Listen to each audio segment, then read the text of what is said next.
Hi, I'm Ina, and I do art stuff and things, and I have finished 100 Heads Challenge over a month ago, and I'm still not quite ready to talk about it because I have managed to get myself into a massive case of burnout. But I'm going to go through all 100 heads and talk about things because it's time.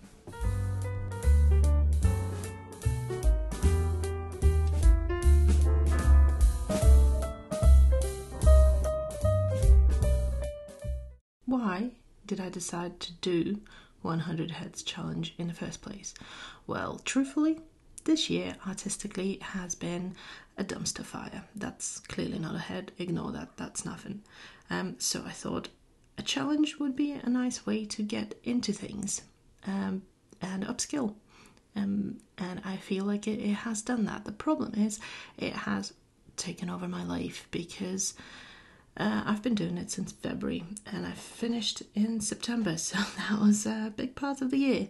And I loved some parts of it, I hated other parts of it. I made through it and that's a massive achievement, but I think I let everything else slip whilst I was doing it, and now that it's finished, I'm lost and I'm really struggling to get back into the routine because this was my routine for nearly 9 months.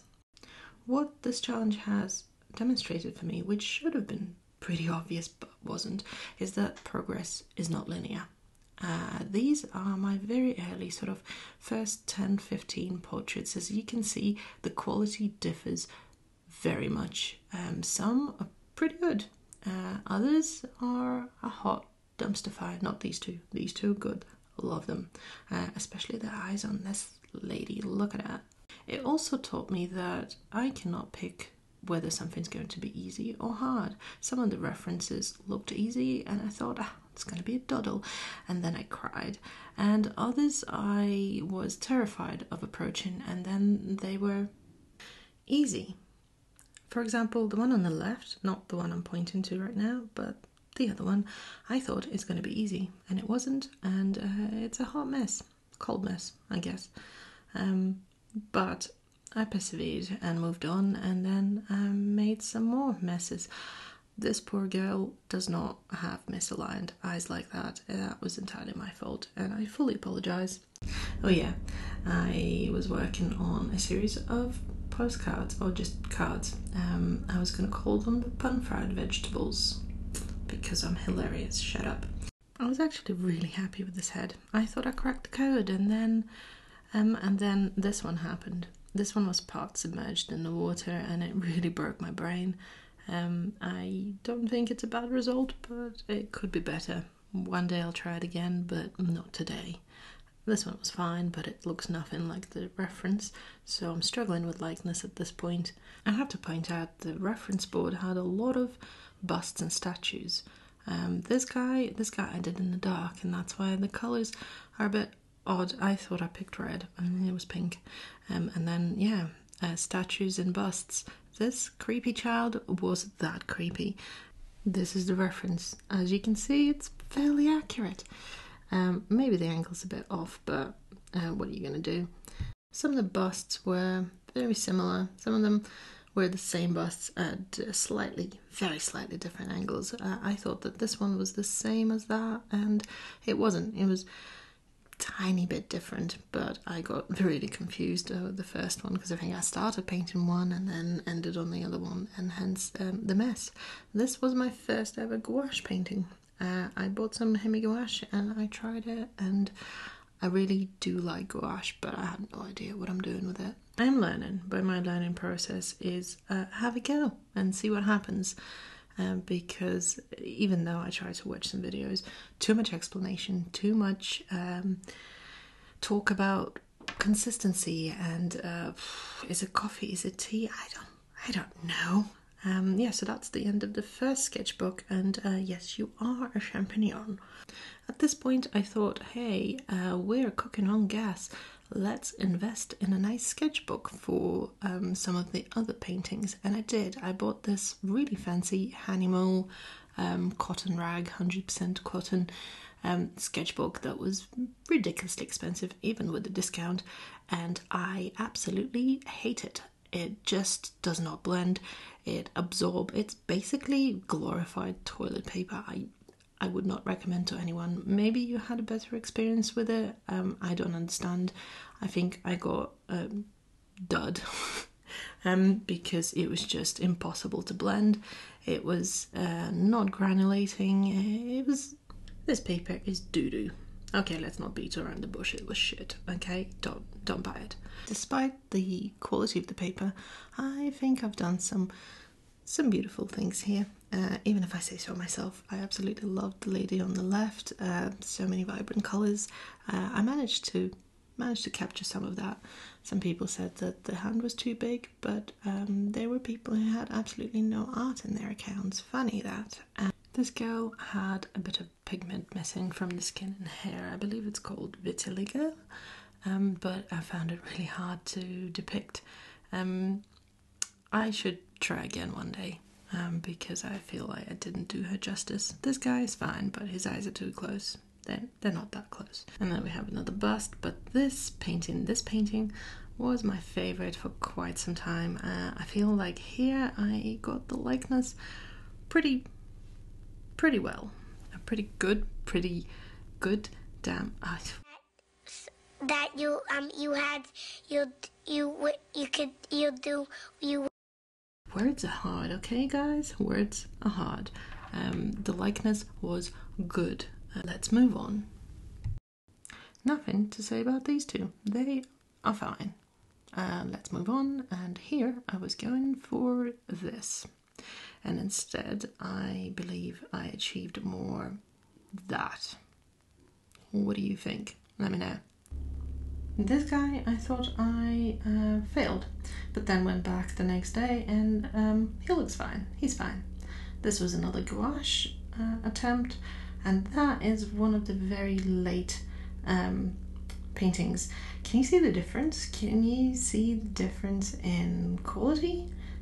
I can. And I'm excited about that. Here is where I feel like I've discovered the dudes with funny shaped heads and facial hair are a lot easier to paint than beautiful girls with smooth faces, because there's a lot more reference points, if that makes any sense. There's a lot less distances between features and a lot more going on to be able to reference. So I got to 50 and I was a bit jaded. So I decided, for accountability, I'm going to do these live on TikTok. And I have.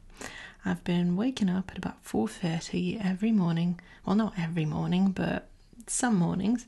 And I was doing these live on TikTok. And it was a lot of fun. Sometimes there's a lot of people. Sometimes there's no people. However, at this point, they started to take a lot longer per each head. I think at the beginning I was doing maybe 1.5 hour to 45 minutes, and these were averaging about an hour and a half. You gotta interact on a live, and I can't multitask, so that's why it was all taking a lot longer. These two went from bad to worse, to a full mental breakdown. But people were super nice, and I persevered, carried on, came back the next day, and I feel the results were better. I really enjoyed most of my lives, well, all of them really, but I feel that getting up at 4:30 a lot of the mornings with a full-time job on top is probably what caused my burnout. I really enjoyed painting the creepy guy on the left. He really reminds me of the Judderman. Who remembers the Mets advert? Hold on, one sec. Beware the Judderman, my dear, when the moon is fat. Uncanny, right? Or is it just me? Let me know in the comments. Again, this lady got banned on Facebook because there is just too much side boob, I guess. She is very racy, according to Facebook. I like sometimes playing with unlikely background colours, and Shocking Pink seemed like the most unlikely colour for this Viking dude. But you can also see how awful the paint behaves on this paper, because the paper is terrible and I hate it. Did I mention that? Did I mention it? At this point of the reference board, we entered into a slightly more fantastical area of portraits, which I guess was quite fun, but as the proportions and features go, not the most practical, I suppose, for the portraiture. But who's complaining? Me about the paper and the quality of it, but not the references themselves. This one took way too long, and it looked like it's gonna be a great one, and then it was the biggest disappointment of my life. Okay, maybe not life, but at least, you know, this whole challenge, it just didn't deliver. I didn't deliver. It's my fault. I apologize to myself, mostly, and to the reference photo. These two were fine. They were quite fun and fairly quick. By the way, all of the videos from lives I have created into the shorts and uploaded onto this channel. I am a bit behind, so I've got 17, I think, still left to upload. I called this one the Cottagecore Monster. I have no idea why I decided to make him flesh looking, but look at his rosy cheeks, and with that green, if that doesn't scream cottagecore, then I don't know what does. If you can hear the dogs in the background and sounds of lunch being made, I apologise, but there's nothing I'm gonna do about that, especially the lunch. I'm not gonna stop the lunch making. I want to eat it, so there's that. As soon as I said that, the lunch arrived and I ate it, and it was delicious. Thank you for asking. So here we are, entering our last 20, I guess, and they're getting a bit wackier than usual. This Soldier Guy reference was, hold on, have a look for yourself. There is too much and not enough detail all at the same time. It's a clay model, but it's unfinished clay model, so there's just so much texture that's throwing all these shadows that make absolutely no sense. So I struggled. It is my least favourite of the last 20, but he still looks fine. You recognise him, don't you? Gandalf here was surprisingly quick painting, and I purposely just did not finish his beard. I thought it's a look. Okay, it's a look. This girl, I absolutely loved painting. I loved the amount of light in it, although looking back, I feel I could have gone a bit deeper with the shadows, but you know what? She's perfect. Not much to say here, except that I don't hate the fabric folds. Normally I hate the fabric folds, but I don't hate them here. What I wasn't particularly happy about was the angle of this bearded dude. It's 3/4 and he's looking down. Oh, the nightmare. But I feel overall he looks fine if you don't look too closely. So let's move on. And this was the last painting of this dreaded sketchbook. So happy to be finally done with it. You have no idea. For some bizarre reason, I decided to have one final flip through it. We're not going to be doing that. Instead, let's get into the final sketchbook. This portrait is not part of 100.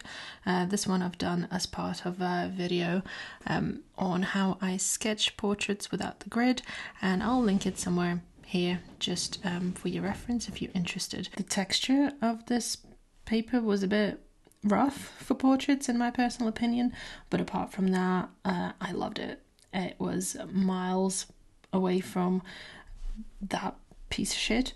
It actually granulated. I don't know if you can see in this video the difference. That's the same paint, and it actually has a proper effect in this, whereas here is just mud. So we're now into the last 10 portraits, and they are my favorite in this whole exercise. This little portrait I originally done with a different background. This is here, and although it's more sophisticated, I didn't feel like the portrait was standing out enough, so I added hot pink because we love hot pink, and no regrets whatsoever. This portrait was in ugly or awkward stage for most of its life, until literally the last 5-10 minutes, and I was really worried about it, but it came together in the end, and I do like the result. This burlesque clown was pretty fun to do, but also quite hard, especially the hat.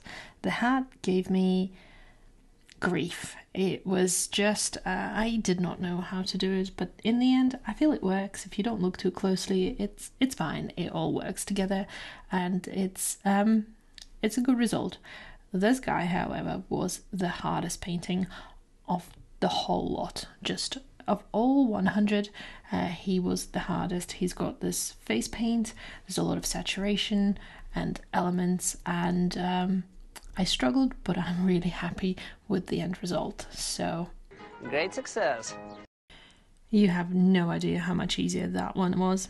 She took no time at all, and no paint at all, I guess. So, nothing much to say about her.